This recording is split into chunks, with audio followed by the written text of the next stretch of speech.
नमस्कार, मैं रचना शर्मा चढ़ती कला टाइम टीवी देख रहे सभी दर्शकों का स्वागत करती हूं। आप देख रहे हैं फास्ट न्यूज।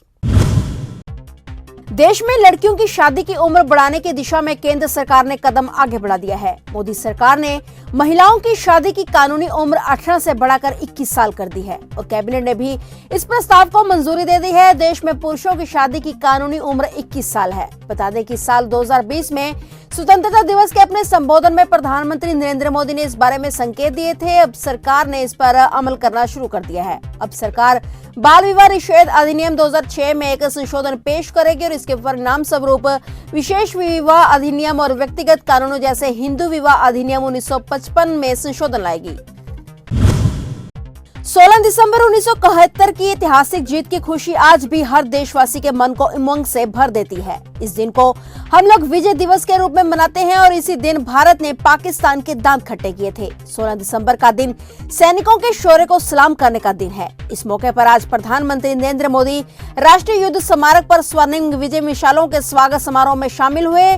पिछले साल प्रधानमंत्री द्वारा प्रज्वलित इन 4 मशालों को देश भर में सियाचिन से कन्याकुमारी, अंडमान निकोबार से लोंगेवाला और रणकच्छ और अगरतला तक घुमाया गया था। विजय दिवस की 50वीं वर्षगांठ पर पीएम मोदी ने वीरों का नमन किया। उन्होंने कहा कि मैं मुक्ति योद्धाओं, वीरांगनाओं और भारतीय सशस्त्र बलों के वीरों द्वारा महान वीरता और बलिदान को याद करता हूँ। थल सेना प्रमुख जनरल एमएम नरवणे ने चीफ ऑफ स्टाफ कमेटी के अध्यक्ष का पदभार संभाल लिया है। इसमें तीनों सेनाओं के प्रमुख शामिल होते हैं।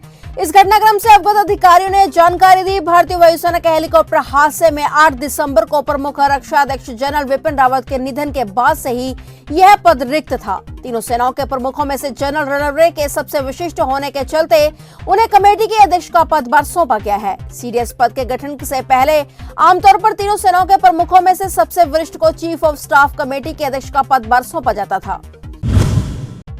जम्मू कश्मीर के कुलगाम जिले में सुरक्षा बलों के साथ मुठभेड़ में गुरुवार को 2 आतंकवादी मारे गए हैं। पुलिस के एक प्रवक्ता ने जानकारी देते हुए बताया कि सुरक्षा बलों ने कुलगाम जिले के रेडवानी इलाके में बुधवार रात घेराबंदी कर तलाशी अभियान शुरू किया और इस दौरान आतंकवादियों ने उन पर गोलियां बरसा दी, जिस पर सुरक्षा बलों ने जवाबी कार्रवाई की और मुठभेड़ शुरू हो गई। तड़के हुई मुठभेड़ में 2 आतंकवादी मारे गए और अभियान अभी भी जारी है। उन्होंने कहा कि आतंकवादियों की शिनाख्त करने और यह पता लगाने की कोशिश की जा रही है कि वे किस आतंकवादी संगठन से जुड़े हुए थे। फ्रांस की रक्षा मंत्री फ्लोरेंस पार्ली 2 दिवसीय दौरे पर बृहस्पतिवार को भारत पहुंच रही हैं। उनके दौरे का मकसद पहले से ही घनिष्ठ द्विपक्षीय रणनीतिक संबंधों को और मजबूत करना है। पार्ली दोनों देशों के बीच रक्षा और सुरक्षा संबंधों को और बढ़ाने के मद्देनजर शुक्रवार को अपने भारतीय समकक्ष राजनाथ सिंह के साथ व्यापक वार्ता करेंगी। अफगानिस्तान में हालिया घटनाक्रम और भारत प्रशांत क्षेत्र की स्थिति पर भी बातचीत होने की संभावना है। यह 2017 के बाद से ही पार्ली का चौथा भारत दौरा है। प्रधानमंत्री नरेंद्र मोदी ने आज प्राकृतिक खेती, खाद्य प्रसंस्करण और कृषि आधारित ऊर्जा विषय पर 3 दिन के एक राष्ट्रीय सम्मेलन को संबोधित किया। गुजरात के आनंद में आयोजित यह सम्मेलन आज से शुरू हो गया और 3 दिन तक चलेगा। पीएम मोदी ने सम्मेलन को वीडियो लिंक के माध्यम से संबोधित किया। इस सम्मेलन में शून्य बजट वाली प्राकृतिक खेती, कृषि क्षेत्र के कायाकल्प में प्रौद्योगिकी की भूमिका और कृषि आधारित स्वच्छ ऊर्जा जैसे विषयों पर चर्चा हुई। दिल्ली के उप मुख्यमंत्री मनीष सिसोदिया ने नोएडा में एक प्रेस वार्ता के दौरान कहा कि आगामी विधानसभा चुनाव में अगर उत्तर प्रदेश में आम आदमी पार्टी की सरकार बनती है तो पार्टी हर साल 10 लाख बेरोजगारों को रोजगार देगी। इसके अलावा सिसोदिया ने बेरोजगारों को 5,000 रुपए का मासिक भत्ता देने की भी घोषणा की। राज्यसभा सदस्य संजय सिंह की मौजूदगी में सिसोदिया ने नौकरी की स्थिति और पर्चा लीक मामलों को लेकर राज्य की मौजूदा भाजपा सरकार पर निशाना साधा। युवाओं से वादा खिलाफी का आरोप लगाते हुए उन्होंने कहा कि योगी आदित्यनाथ सरकार ने 70 लाख नौकरियों का वादा किया था, लेकिन राज्य के युवाओं का मजाक बनकर रह गया है। और साथ ही सिसोदिया ने यह भी कहा कि जब भी रोजगार के लिए कोई परीक्षा होती है तो परीक्षा का पेपर लीक करने में योगी राज नंबर 1 है। योगी सरकार को उन्होंने पेपर लीक सरकार बताया। दिल्ली के उप मुख्यमंत्री ने कहा कि आप पार्टी ने इससे पहले 2022 के विधानसभा चुनावों में सत्ता में आने पर किसानों को लाभ और मुफ्त बिजली देने के कदमों की घोषणा की थी। हरियाणा सरकार ने पिछड़े वर्ग के लोगों के लिए सरकारी नौकरी और शिक्षा संस्थानों में दाखिलों के लिए मिलने वाले आरक्षण की व्यवस्था में बड़ा बदलाव किया है। राज्य में अब संवैधानिक अथवा उनके समकक्ष पदों पर काम करने वाले पिछड़े वर्ग के लोग, जिनमें सांसद, मंत्री अथवा विधायक शामिल हैं, उनके बच्चों को आरक्षण का लाभ नहीं दिया जाएगा। वहीं हरियाणा सरकार के अनुसूचित जाति एवं पिछड़े वर्ग कल्याण विभाग ने इस संबंध में अधिसूचना जारी कर दी है। यह अधिसूचना आरक्षण अधिनियम 2016 में संशोधन करते हुए जारी की गई है, ताकि पिछड़े वर्ग से नवोन्नत व्यक्तियों को आरक्षण के लाभ के दायरे से अलग कर दिया जाए। बता दें कि हरियाणा सरकार ने नए सिरे से क्रीमी लेयर तय की है।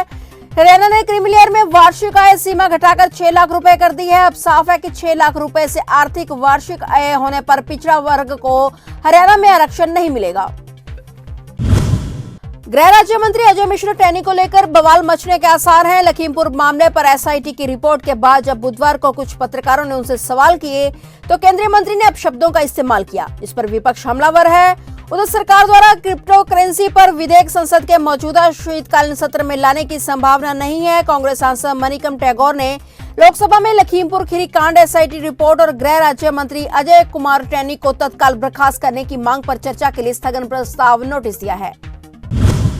कोरोना वायरस का नया वेरिएंट ओमिक्रॉन भारत में तेजी से पैर पसारता जा रहा है। महाराष्ट्र और केरल में बुधवार को इस नए वेरिएंट के 4 नए मरीज मिले हैं। वहीं तमिलनाडु में भी एक नया केस सामने आया है। देश में अब तक ओमिक्रॉन के 73 केस सामने आ चुके हैं। सबसे ज्यादा 32 केस अकेले महाराष्ट्र में मिले हैं। इसी को देखते हुए मुंबई पुलिस प्रशासन की ओर से मुंबई में गुरुवार रात से ही 31 दिसंबर तक धारा 144 को लागू कर दिया गया है। मुंबई पुलिस ने कहा है कि शहर में धारा 144 के तहत 16 दिसंबर से 31 दिसंबर तक निषेधाज्ञा लागू रहेगी और बड़ी संख्या में लोगों के एकत्रित होने पर प्रतिबंध रहेगा, ताकि कोरोना वायरस को फैलने से रोका जा सके।